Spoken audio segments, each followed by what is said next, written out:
Okay,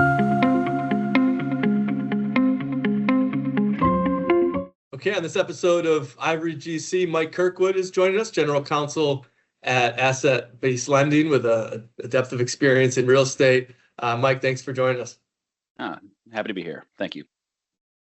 Can you start with talking a bit about what you do at Asset-Based Lending, how long you've been there, and what the company does? Sure, yeah. So I was their first legal hire. I was hired back in August of 23.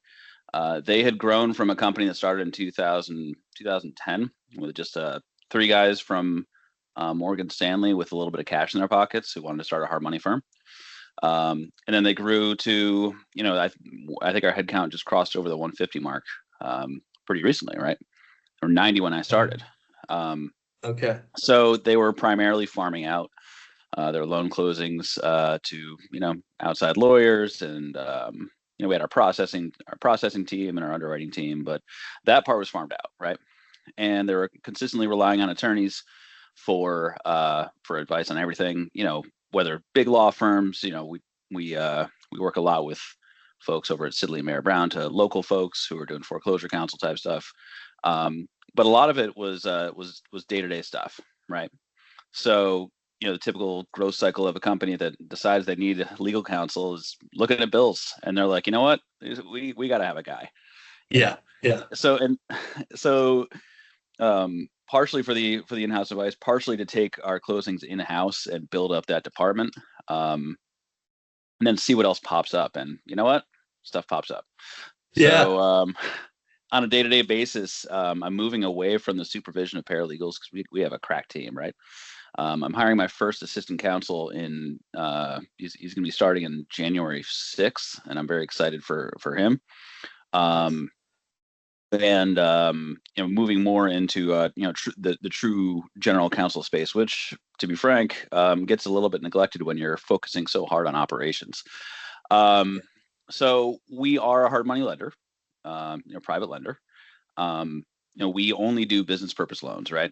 So the distinction that a lot of folks, whether they're coming from sales or processing or underwriting or legal, that has to be drawn is most of them are coming from the residential space.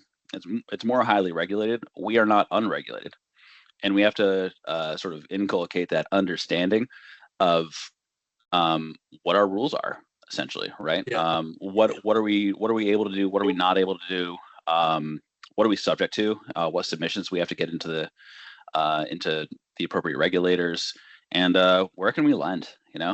And that's a big one, because any growing companies, one of their chief concerns is making sure they can expand into different markets, and licensure is one of the ways that you do it. So focusing on that mix of legal operations, sort of right sizing my team, making sure that everything that our processes are smooth, ensuring that the outside counsel that we do have to rely on for closings are serving us properly, and keeping abreast of regulations, and making sure that we're collecting the appropriate data for that, making sure we're collecting any data that's appropriate, right? We're in the financial space. People submit financial data to us, and we have to collect it properly. We have to store it properly. So those are the sort of things that I'm doing on a day-to-day and a week-to-week and a month-to-month basis. So I'm busy.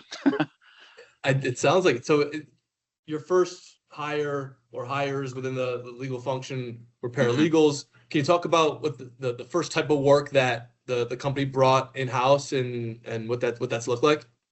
Yep. So we are subject to the Home Mortgage Disclosure Act, which is one of those overlaps between the commercial and the residential side. We lend on, our typical bread and butter project is a 1 to 4 family. It's being renovated by a local builder, right? But those are loans, and we are in America, and that act is applicable to lenders in America. So marshaling the data that we have, consulting lightly with outside counsel, and creating a system for the ongoing collection of it so that we can submit it in a timely manner, and so the CFPB doesn't come and whack me on the wrist, or worse, right?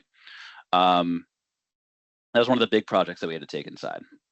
And the closings, which I touched on a little bit before, that was like that was the big lift, because doing that and perfecting those operations is a good way to pay for a legal department. So it turns a position that seems maybe not reputationally, but like if you don't touch legal, then you might think of legal as just like a cost sink. And I've done my best to prevent that. So Yeah. now we're moving more into like efficiency of operations, and we're going to be pushing those legal fees down to serve our customers. Probably within the next like 18 months as we really take off, and that's going to be a really nice thing. But it was a really, really great way to make sure that that we're the elusive legal department that is in the black. So Yeah. Yeah. so And so what that's a on the nice one. operations side, Mhm. what practices have you implemented? What tools are you using that you found some success Mhm. in? Sure. So we had a sort of hodgepodge of loan documents and a hodgepodge of lawyers, right? One of my favorite business partners is this company called GoDocs, and what they do is they have 50 state doc sets, and they have competitors around the country, of course, Yeah. but ensuring that we have a standardized set of documents that is that can be integrated with our CRM, right? And I don't think that lawyers who are working in private practice at law firms are ever even going to think about a CRM or operations of a company or how they're doing anything unless they have been asked a specific question about it. But diving deep and figuring out the tools to efficiently close loans for our clients has been a game changer. Number one, because we have predictability in terms of like what clauses are going to be applicable or in the documents, right? Some docs are stronger than others, some are weaker than others, and I know that whether we're lending in Texas or we're lending in New York, they're going to be quite similar, right? Yeah. And that's having that sort of predictability from a policy standpoint is great, because if you go into foreclosure, and we don't do that often, we already know what's going to be applicable, what is going to be applicable outside of the original default, and that's great, right? Another tool, good old fashioned Lexis. I love it. Yeah. So yeah, I lean on them for just run of the mill stuff that like I don't have a library for, right now. So they Yeah. have a pretty good AI document building tool that's in there that I lean on for just like small stuff that I'm not thinking about until I have to think about it. Yeah. Yeah, I have mortgage documents, out the wazoo, right? But I don't necessarily do a deep dive into software as a service, and like maybe I need a primer on that, right? Maybe I need some good clauses on that, and I can mark up things appropriately, and I can respond quickly, and it puts us into a good position, and that's great. Yeah. And then third, we actually have we are in the middle of a huge technological push right now. We are moving away. We are moving into our we are moving into a new CRM and a new LOS, a loan origination system, and a few other new suites that are going to be hopefully really big game changers for us. We're spending quite a bit, but I think we're going to get it back tenfold. So which CRM are you using? Did you mention the name of that? Yeah, so right now we have this homegrown Microsoft Dynamics based CRM. Okay. And we're going to be moving into moving in with a combination of looks like right now HubSpot, the mortgage office, and HubSpot, mortgage office, and I'm sorry, I'm blanking right now. That's all right. But it'll be a combination of three outside Yep, tools that are going to replace your essentially. current dynamic systems. Yeah. And Yep. what are you using the CRM for? Using the How's that? CRM for storage of all loan data, essentially, right? Yeah. So it's on a by loan basis. And the issue that we're having right now is that the data hasn't been repeated. It's just it's one-off data every time with with the caveat that we don't have one-off borrowers. We have a lot of repeat borrowers who do a lot of repeat business. So having like a drag and drop, a clean understanding of and a unique identifier for each of our people is just going to be really helpful from a data integrity standpoint. It's going to be really helpful for a submission for our regulator standpoint, and it's going to be really helpful for our processors who aren't going to be reprocessing the same sets of data over and over and over again. That's going to be great. Yeah. And so you mentioned the GoDocs tool. Is that, Yep. Did you say that's going to integrate into your CRM? And can you talk a bit about how how you use the GoDocs tool specifically? Yeah. So GoDocs is great because it integrates through Azure into our CRM now. Okay. Got it. They have a push tool that basically drags the data that we have in our CRM for each loan into the document itself, right? And then we do some light, buffing and polishing of the documents before we send them out. But it's essentially a push button system. That's fantastic. Yeah, that's great. That's Mhm. great. So can you talk about, actually, before we move off of asset-based lending, so you grew from 90 to 150 or so Mhm. folks, right? Well, since you've joined. What were some of the biggest stressors, challenges for you and the legal function over Mhm. the period of that growth? Sure. I think one of the biggest stressors was probably just getting people used to the idea that we're doing closings in house. That we're not farming things out. Maintaining relationships with our outside counsel, who we still like. They're great Yeah. people, and they have guided ABL. For the prior 13 years, as it's grown, they've been great partners. I evaluated some, and we came to an understanding that perhaps the partnership wasn't that great, and we weren't going to be using them because as a counsel coming in, you inherit stuff, and that's sort of part of the biz. That's where relationship management is an interesting one, because these are counsels whose weddings our founders have gone to, right?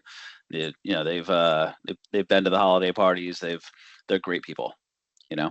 and they still act as sort of a guide for me. Times like I'll call them for like a quick sanity check, but the revenue stream just isn't there for them anymore, right? Yeah. So ensuring that everyone can play nice in the sandbox can be stressful. Another one is I think our initial HMDA submission, because we did not have a structure for submitting that data. We didn't have a certain structure for collecting it, and we didn't know what to collect, right? We had the data, and some stuff did have to be punched in, right? That we had to go on a loan by loan basis for the data that we determined was going to be relevant for our submissions.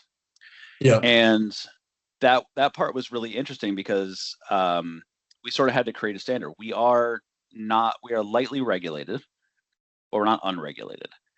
And some of the standards that we have brought in are basically standards by analogy, and we're submitting things based off of definitions, like the definition of an application, for example.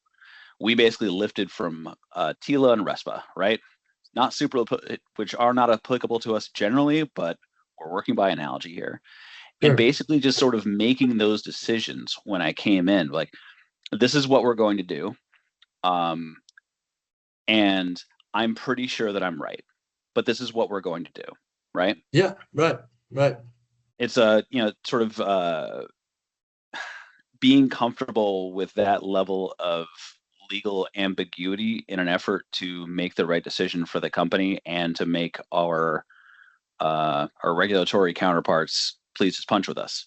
So Yeah, that makes sense. So let's talk about your experience before you got to asset-based lending.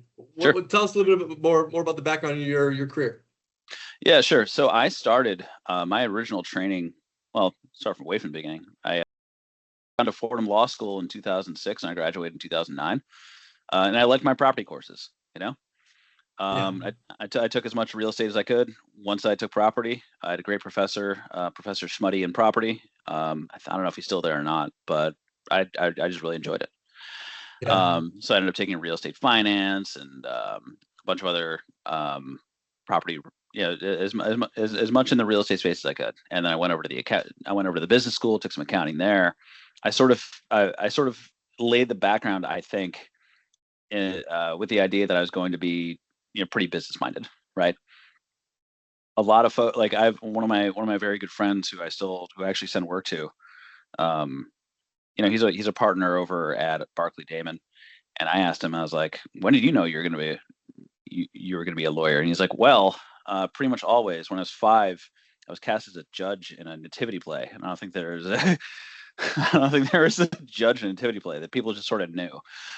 But I was, I wasn't really like that, Yeah. But I knew I liked real estate, and I ended up getting a job in 2011 because, of course, I graduated in 2009, and that was less than fun. At Rosenberg and Estes, which is, I think, currently the largest real estate boutique in New York. So, and they primarily represent developers, and their biggest client is the Durst organization, but they represent folks all over the country. So how would you compare like the representation of developers to the representation of lenders? What were you able to take from that experience into your current role? Or right. So our borrowers are developers, right? They're smaller scale, but they have the same concerns. They want to be able to get their stuff done on time and under budget, right?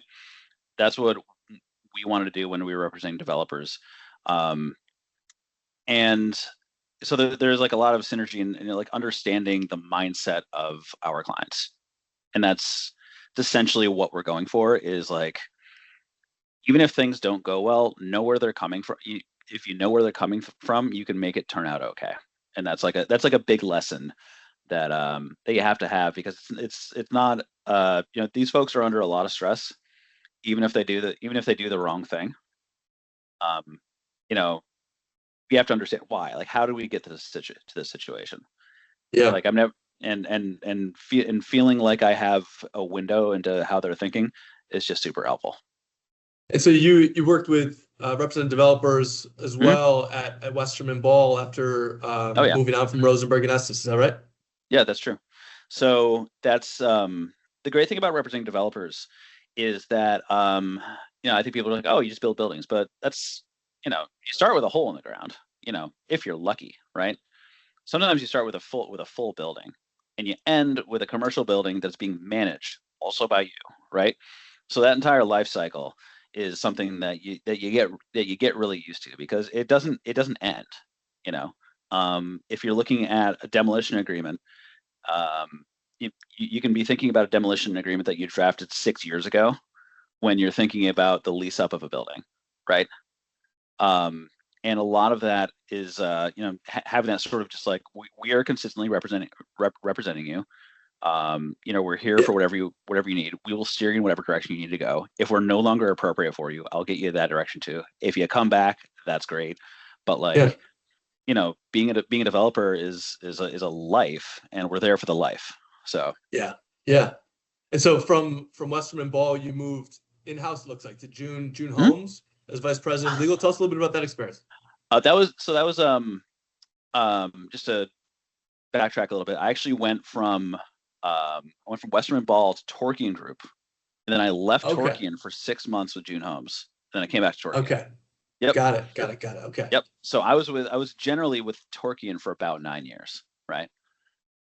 And did you start? It looks like you ended there as general counsel. Did you start there as general counsel as well, or I did was that not have a title? Yeah. Yeah. Were you the first legal hire? I was, yeah. Yeah. Okay. Got it. Yep. So I had worked across from Torkian on a transaction about a year before. He had bought a building in Lower Manhattan. We represented the lender when I was at Rosenberg. He doesn't remember, right?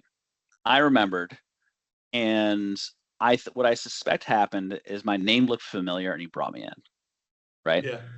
Because I'd been representing developers. My resume said all the right things for his particular gig, and I think he's like, Kirkwood, that sounds, yeah, bring him in, right? So, and he knew he'd been spending a lot of money on outside legal, and he's like, well, let's have this Kirkwood guy do all of it, right?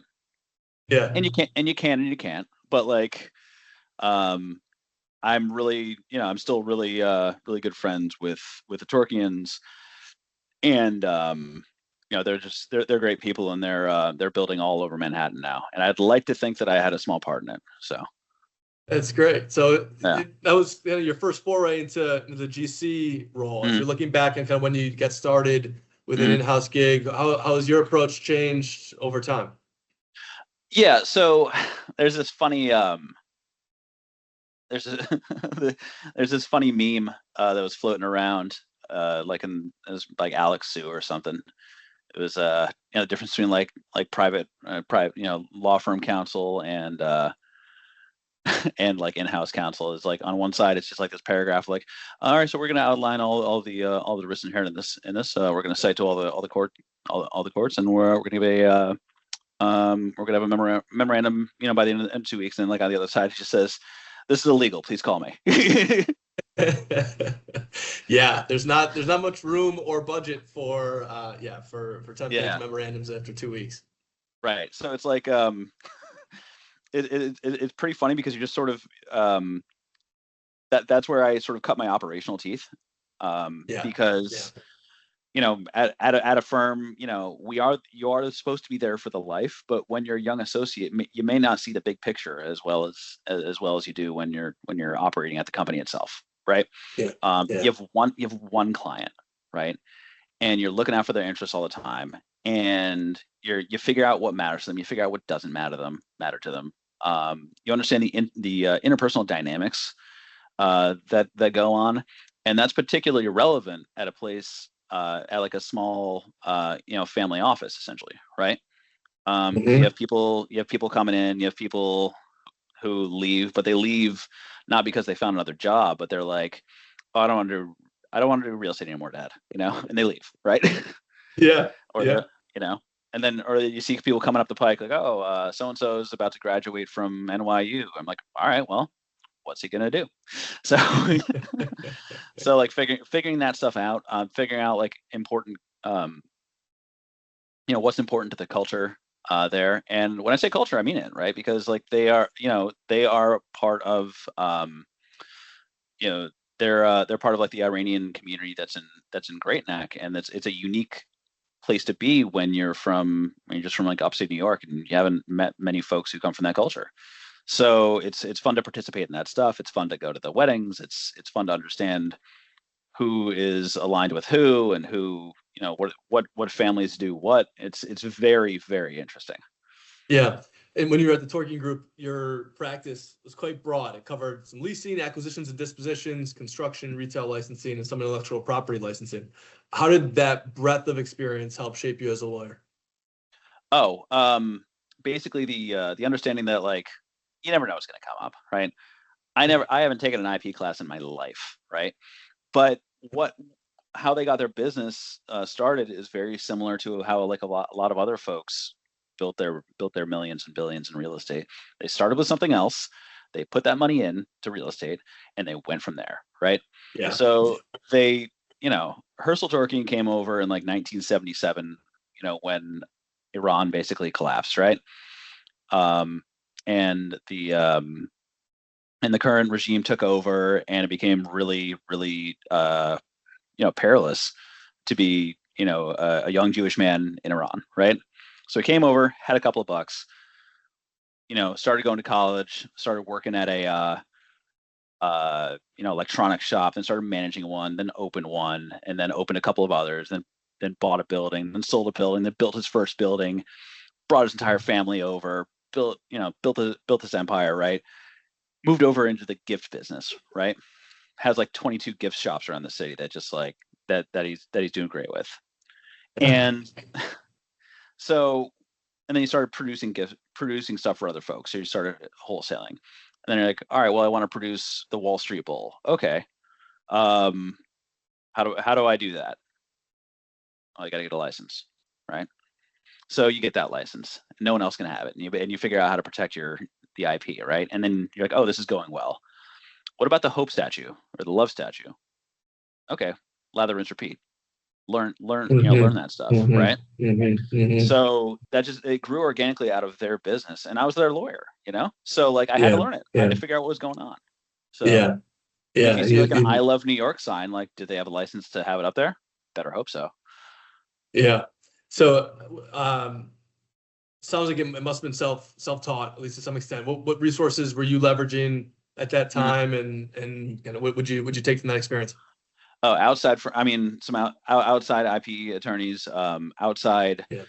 real estate folks. When we're lending, or when we're borrowing rather, we're you got to lean on folks for opinion letters anyway. It's hard to do that. It's a little hard to do Yeah. that stuff. I never quite Yeah.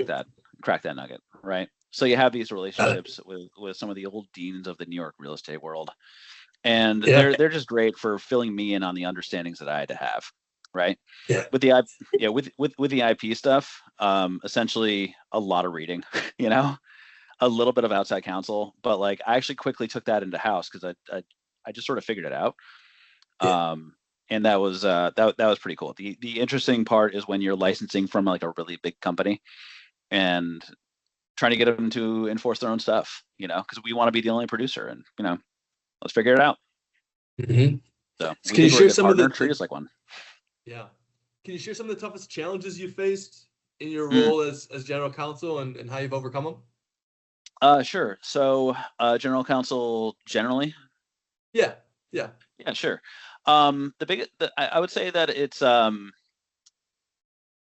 it's interesting because as a general counsel, I feel like I've been like a grown-up lawyer, and when I was an associate attorney, I feel like I was still cutting my teeth. So just sort of growing up and getting older, and like l- laying down how this is going to work going forward and why we're doing this, and getting buy-in from folks who um, you know care because they're told to care, right? But you got to tell them, you got to sell them on like why we're making these changes, and that's always very interesting because when you're a lawyer in a law firm, yeah, you're the talent, right? Um, if you're like a business development like ancillary pro there who's not a lawyer and they're like arranging for stuff, they're kind of like doing some of the selling, but they're not the talent.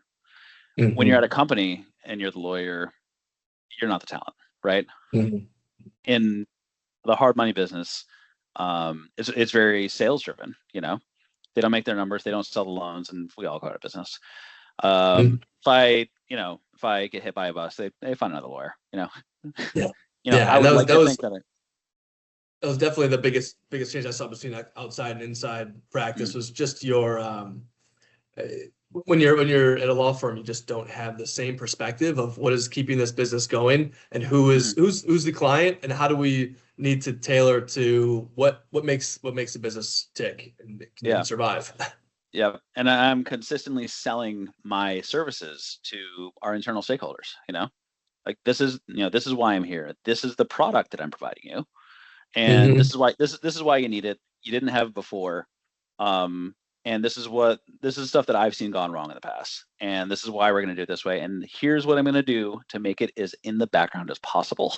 you know? So going back to that Hamda thing, like we collect our data, nobody even, nobody is any of the wiser. It's just me and IT essentially, right? But Yeah. like we're like, oh hey, we gotta, tell the process, oh we gotta mark this one additional thing on the thing, no big deal. Here, I don't have to sell that much. They're like, all right, fine, whatever. But Yeah. I know I'm Yeah. doing it, and I know why it's Yeah. there, and we do Yeah. need that piece collected. So, Yeah. Yeah.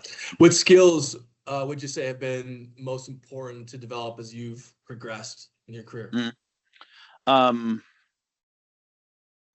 patience, right? Um, you know, and going back to that point I had earlier about, um, understanding why our borrowers do the thing that they do the things they do, right? So, like, let's say a borrower lies to you, you end up in foreclosure. You find out they didn't do the work that they said they were going to do. Um, but you still got to work out the deal. You know, they're still across the table, right? You can't take that stuff personally. Like, oh, you lied to me. Yeah. Yeah. You know, Yeah. I do take it personally. Someone It's hard lies to my not to. face. Yeah, Yeah. like someone Yeah. lies to my face um, about the transaction that we're in, and then we shake hands, we sign documents, you do a lot of stuff, right? I get offended, right? Yeah. But learning to take that and not have it affect the overall deal that I'm trying to get at, has been something that I've gotten better at doing. I'm not perfect yet. So yeah. What trends are you seeing in the real estate financing space? recently, well, we had our biggest month ever in September as rates came down. You know, simple as that. There was a lot of pent up demand for our product that just wasn't being met because we didn't have the interest rate supply. You know, people were sort of like waiting. You know. Yeah, I mean, sometimes it's as simple as macroeconomic trends. Yeah, I mean, that's one of the big things. The other thing is that, like, where people have the permission to build, they're gonna build. You know, like our most productive loan officer right now is he's based down in Nashville, Tennessee. We're a New Jersey company, right? Tennessee is our third most productive state. And while he is an incredible loan officer and his sales and his marketing is unbelievable, and his tactics and strategy, his answering the phone whenever, you know, and giving a smart response to whatever question, that's all great. But if you can build, you're going to build, right? And if you can't, you can't. And for the municipalities that aren't going to let you build, we're not going to be able to lend there, you know? So like, we're a builder's lender. It just sort of is what it is. So how do you see the practice of a general counsel evolving over time, and how have you seen that change? Yeah, so there's definitely going to be, I mean, AI is coming, you know, and the faster you adapt to adapt that to the systems that you have in place, the more efficient you can make your departments, the better, you know.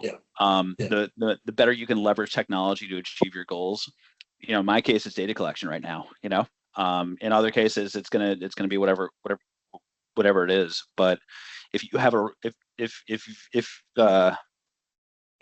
you have an active role in the formation of your tech department, and who your CTO is and how they work with you, you're gonna succeed. It's not just about like, oh, I'm just farming stuff out to outside counsel and we'll see how it goes. I'm gonna manage that, right? You gotta do a lot of stuff on your own. You know, I don't like paying $2,000 an hour for my securities counsel all the time. I got to do it, but like this stuff's coming. So, just to wrap up, advice you would give to, you know, a junior lawyer progressing to the position that you're in today, what would you tell him or her?